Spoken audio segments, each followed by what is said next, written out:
I know, y'all. It's been a while. It's been a minute. Don't want to sit up there and make no excuses, but we back better than ever. So, know y'all been on the internet, and this is for people that's either trying to find a job or inquiring about the Amazon DSP delivery business model, far as working for them as an employee, right? So, y'all new to the channel, y'all tapped in with the Head of the Game podcast. Without further ado, let's get right into it. All right. So, jumping back to what I was just talking about, far as those that's been intrigued or inquiring about the DSP delivery service, far as working for Amazon, right? And I can give y'all the spiel of, the things that y'all have heard, but if just in case y'all didn't, a DSP is just pretty much like a independent contractor, and they are contracted under Amazon. So you're not really working for Amazon. You're working through their brand. You're delivering their packages, but you're really working for a private, independent, small business, right? So there are lots of angles I could touch on this, and I'm pretty sure y'all didn't heard all these talking points like, oh, okay, you got to do over 200 stops and 400 packages and group stops. So the 200 stops is really 220 because they're grouped up, in different locations just for one stop. I can tell you about the weather conditions of dealing with the elements of it being hot, it's being cold, rescues, so on and so forth. But, right, as bad as those things are, I want to take this at a different angle, right? Because I'm going to keep it on with y'all. I really did not find that the most difficult part about working for Amazon DSP, right? All BS aside, and this might be a subjective point of view just because each DSP has different pay rates, different, some of them pay salary, certain different incentives. It just depends on that specific employer on how they want to incentivize each employee or their employees regarding compensation and stuff like that, right? But the main thing I want to draw to your attention about this video is just pretty much the culture of maybe a small business, right? Or a business that's trying to establish themselves off the ground. You have a lot of inexperienced, dare I say, unqualified people at the management level. And at the management level, when you have toxic work culture in your management circle, then that will affect the ones that they are looking over and are in charge of, right? For example, I was working for a DSP, and I'm not gonna drop no names. Inspired. They no longer exist, so it's not like I'm outing somebody and you can just look it up or whatever. But to those that work for Inspired, and I'm gonna just call it for what it is.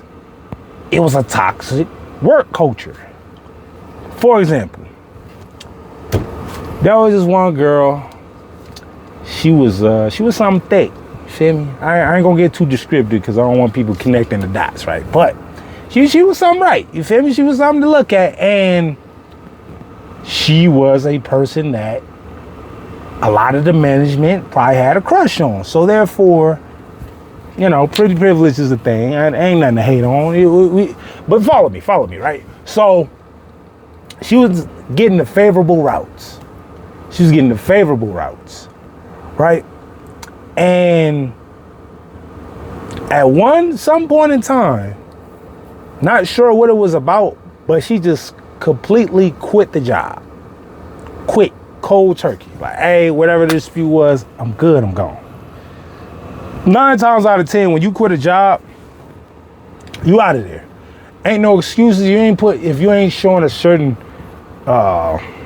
decorum, and I understand the give and take of what employers do versus employees, but whatever the case may be, there's a certain proper etiquette you leave a job, which is putting in the 2 weeks. She didn't do that, right? But she didn't get penalized. Not only she got hired back, she got promoted. She got promoted. And prior to her promotion, I was asking them, hey, you know, I'm trying to get somebody on with the company. Did you take a look at their application? So on and so forth. They're like, okay, yeah, we're not hiring right now, but you know, when we open up the hiring process, yeah, we'll take a look at it. Months go by, she gets promoted, and then she ends up skipping a line or having a roommate skip the line, and pretty much getting her hired. Now that's just one example, right? Okay, that may not be a deal breaker. This was my deal breaker, right? So for those that have worked for Amazon DSP, the work phone, and this is how you scan your packages, scan them in, how you deliver them, so on and so forth. Everything is networked off the phone, right? So my phone was dying. The work phone had a pretty good charge. I'm having a phone conversation on said phone. They have a technology inside these fans called Niadyne or something like that. It's an AI system that tracks your speeding, your speed to see if you're speeding. Are you stopping at stop signs with complete stops? Are you, you know, keeping up and measuring, you know, and just managing your following distance? Are you using a handheld device as you're operating the vehicle? So on and so forth, right? Well, I did not realize that since the phone is synced up to the van in this Niadyne AI system, right, that it was gonna, soon as the van was moving, it gave them a notification that an incoming call I was getting, right? So they ended up calling me on my regular phone. They like, hey, so you using the work phone? I'm like, yeah. He's like, all right, try to stay off the work phone. I'm like, yeah, my phone was dying, this and that, right? I'm like, man, what's the big deal, right? So, mind you, they already had a bunch of new hires that they could have been managing. And I'm not saying I was not in the wrong for, let me just get that out the way. I was not saying that I was not in the wrong for sitting up there using a work phone to take personal phone calls. This was my problem with it. I continued to use the phone. And this is what these sneaky bastards did, right? For one, they gonna be stupid enough to show up in their own car. Their own car, like I'm not familiarized with what kind of car they drive. And I'm in this neighborhood and I'm stop by stop delivering here, there, here, or whatever, right? But I look in my rear view mirror and I see these MFers 2, 3, 4 houses down, hiding behind cars, trying to catch me in the act of being on the phone, right? So I tell the person, hey, I'm gonna hit you right back. I get off the phone, whatever. I'm scanning in, they pull up, and they trying to make it seem like they was there for a different reason. And at that point, I'm not saying, like I said again, I'm not saying I was not in the wrong for continuing to use the work phone. My whole problem is that as a grown man following other grown men or whatever the case may be to try to enforce whatever y'all got going on was a bridge too far for me, right?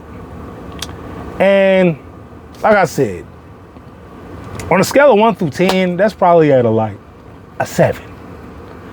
But that 7, you know, because I'm pretty sure there's way more extreme toxic stories, and you know, if y'all got any of them, leave them down in the comments, so on and so forth. But that was my big problem with working with Amazon DSPs. They management selection sucks. They trash. They garbage.